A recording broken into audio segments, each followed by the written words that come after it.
जैसा कि हमें ये बात पता है कि आज से कुछ साल पहले ऐसी अफवाह को फैलाया गया था कि 21 दिसंबर 2012 को ये दुनिया खत्म हो जाएगी। इसके बाद कुछ साइंटिस्ट और नासा के लोगों ने इस बात पर रिसर्च की। तो इस मूवी के स्टार्ट में हमें ये दिखाया जाता है कि एक अमेरिकन जियोलॉजिस्ट एट्रन ने इंडिया में एक एस्ट्रोफिजिस्ट सतनाम से बात की। तो उनको ये बात पता चली कि एक सोलर फ्लेयर अर्थ को गर्म कर रही है। इसके बाद हम जियोलॉजिस्ट एट्रन को देखते हैं जो कि वाशिंगटन डीसी में जाते हैं। वो वहाँ पर जाकर चीफ ऑफ स्टाफ को अपनी सारी इन्फॉर्मेशन के बारे में बताते हैं। चीफ ऑफ स्टाफ एट्रन की सारी इन्फॉर्मेशन सुनने के बाद उसको यूएस के प्रेसिडेंट के पास ले जाते हैं। इसके बाद हमें 2010 का सीन दिखाया जाता है पर सभी प्रेसिडेंट के साथ एक सीक्रेट मीटिंग रखते हैं और उनको बताते हैं कि हमारी अर्थ खत्म होने वाली है और वो सभी लोग अब एक सीक्रेट प्रोजेक्ट को स्टार्ट कर देते हैं। इसके बाद चाइना के आर्मी ऑफिसर्स भी अपने एक मिशन को स्टार्ट कर रहे थे। वो एक स्पेसशिप बना रहे थे। उस स्पेसशिप में 1 लाख लोगों को रखने की कैपेसिटी मौजूद थी। हम वहाँ पर एक और आदमी को भी देखते हैं जो इस स्पेसशिप में काम कर रहा था।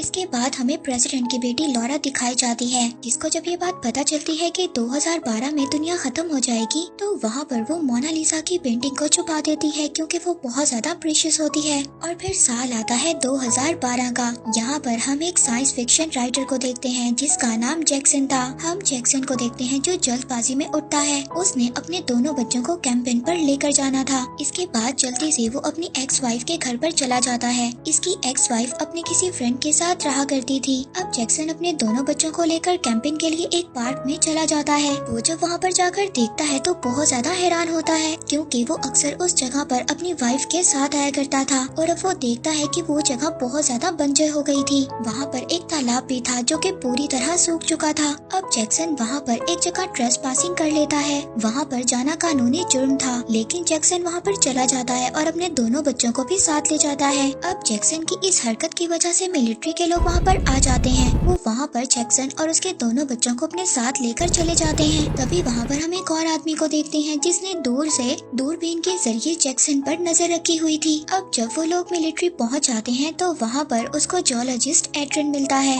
एट्रन जैक्सन से बात करता है और उसको कहता है कि मैंने तुम्हारी बुक पढ़ी है। इसके बाद वो अपने मिलिट्री के लोगों को कहता है कि जैक्सन को यहाँ से जाने दें। अब हम उस आदमी को देखते हैं जो कि दूर खड़ा दूरबीन से देख रहा था। वो जैक्सन के पास आ जाता है और पूछता है कि आर्मी के लोगों ने तुमसे क्या कहा। तो वो उस आदमी को कहता है कि आर्मी के लोगों ने मुझे बस ये बताया है कि ये जगह सेफ नहीं है और वो लोग यहाँ पर ना आए। अब जैक्सन वहाँ पर कैंप में सो रहा था पर तभी उसको वहाँ पर एक आदमी के बोलने की आवाज आती है। तो जैक्सन जब उसको जाकर देखता है तो वो तो वही आदमी था जो दूरबीन से जैक्सन को देख रहा था। जैक्सन उसको देखता है तो उसको पता चलता है कि ये तो रेडियो पर बोलने वाला आदमी है और वो दुनिया खत्म होने की सारी इन्फॉर्मेशन लोगों तक पहुँचाता था। वो वहाँ पर जैक्सन को भी बताता है। वो बताता है कि अर्थ की प्लेट्स अपनी जगह बहुत जल्दी बदल लेंगी और हमारी अर्थ पूरी तरह से डिस्ट्रॉय हो जाएगी जिसकी वजह से बहुत बड़े बड़े डिजास्टर्स आएंगे और सब कुछ खत्म हो जाएगा। लेकिन जैक्सन उसकी बात को नहीं सुनता और वो वहाँ से चला जाता है। नेक्स्ट डे हम देखते हैं कि जैक्सन की एक्स वाइफ अपने फ्रेंड के साथ थी। वो एक मॉल में शॉपिंग कर रहे थे। तभी वहाँ पर एक बहुत बड़ा अर्थक्वेक आ जाता है। जैक्सन की वाइफ उसको कॉल करती है और कहती है कि बच्चों को लेकर वो जल्दी घर आ जाए। नेक्स्ट डे जैक्सन अब अपने बच्चों को घर पर ले आता है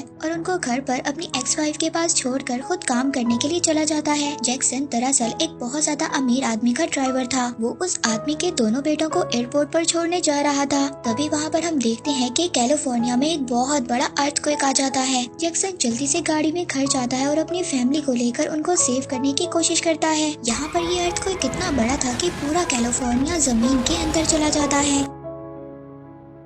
वहाँ पर सभी रोड्स 2 हिस्सों में बट गए थे और सभी गाड़ियाँ जमीन के अंदर जा रही थी। सारा निजाम धर्म भरम हो चुका था और कोई भी चीज अपनी जगह पर सेफ नहीं थी। यहाँ पर सारी बिल्डिंग्स गिरने लगी थी और सभी इंसान भी जमीन के अंदर दफन होने लगे थे। यहाँ पर जो भी ब्रिजेस थे, कार्स थी, बिल्डिंग्स थी, सभी जमीन के अंदर चली गई थी। ये अर्थक्वेक बहुत ही ज्यादा भयानक था जिसमें कैलिफोर्निया के सभी लोग मारे गए थे।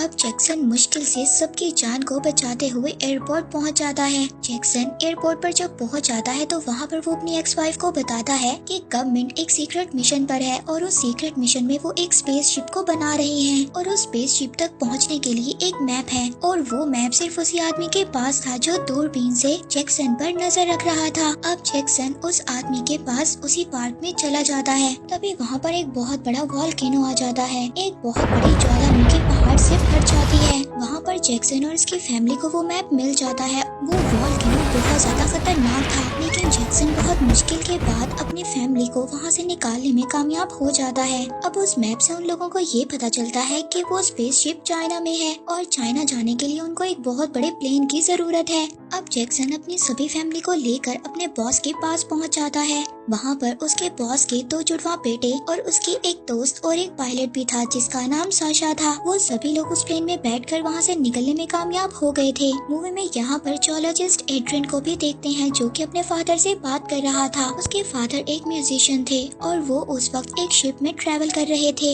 एड्रियन अब अपने फादर को ये बता रहा था कि हमारा अर्थ खत्म होने वाला है और वो दोनों बहुत ज्यादा रो रहे थे और उसके फादर को भी ये बात पता थी कि हम लोग ज्यादा देर तक जिंदा नहीं रहेंगे। उसके फादर को ये बात भी पता थी कि जिस शिप में वो ट्रैवल कर रहे हैं वो शिप भी बहुत जल्दी डूब जाएगा। इसी बीच एक ऑनलाइन कॉन्फ्रेंस में यूएस के प्रेसिडेंट सभी लोगों को सच्चाई बता देते हैं और वहाँ पर प्रेसिडेंट ये भी बताते हैं कि वो कोई भी स्पेसशिप में नहीं जा रहे, वो यहीं पर रहकर अपने लोगों के साथ ही अपनी जान को सेक्रीफाइस करेंगे। हम यहाँ पर एड्रियन और प्रेसिडेंट की बेटी लॉरा को भी देखते हैं जो अब एक प्लेन में बैठकर चाइना के लिए रवाना हो गए थे। दूसरी तरफ जैक्सन भी अपनी फैमिली को लेकर चाइना पहुँच गया था। जैक्सन के साथ उसके बॉस की फैमिली भी वहाँ पर मौजूद थी। जैक्सन के लिए ये जर्नी बहुत ज्यादा खतरनाक थी, लेकिन काफी ज्यादा मुसीबतों और रुकावटों के बाद भी वो लोग चाइना पहुँच गए थे। लेकिन इसी बीच जो इनका पायलट साशा था उसकी डेथ हो गई थी। इसी बीच हम ये भी देखते हैं कि यूएस के प्रेसिडेंट सभी लोगों के साथ एक अर्थक्वेक में मर जाते हैं। दूसरी तरफ एड्रियन के फादर जो कि एक शिप में थे वो भी मर जाते हैं, क्योंकि जिस शिप में एड्रियन के फादर सफर कर रहे थे वहाँ पर समुद्र में एक बहुत बड़ा तूफान आ गया था, जिसके बाद वो शिप डूब गया था